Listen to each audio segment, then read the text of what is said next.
Gjatë ceremonisë së daljes në pension të autobusëve të verdh, të mbajtur në parkun Kalemegdan të Beogradit në praninë e ambasadorit japonez Akira Imamura dhe kryetarit të Bashkisë së Beogradit Aleksandar Shapić, ka ndodhur një incident.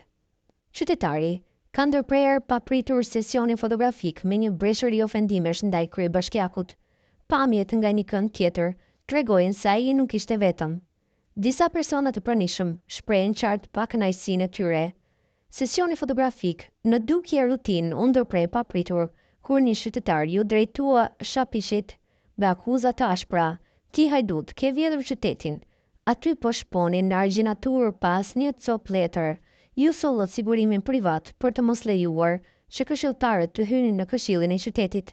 Në çdo konferencë duhet të thyeni gazetarët dhe neve që me parat tona ju paguani parat për autobusët, ju dhe gjithë banda progresive do të përfundoni në burg që tani nuk do të ketë vend për të fshehur as në Trieste." Ambasadori japonez e ka parë ngjarjen dukshëm i tronditur, ndërsa Shapić në një moment i është kundër përgjigjur qytetarit duke i thënë se ai ishte i sjellshëm. Pamjet nga një kënd tjetër tregojnë se qytetarët e grumbulluar edhe para përplasjes verbale kanë fishkëlluar dhe bërtitur Pumbaj, ndërsa Shapić ka tentuar të flasë për mediat.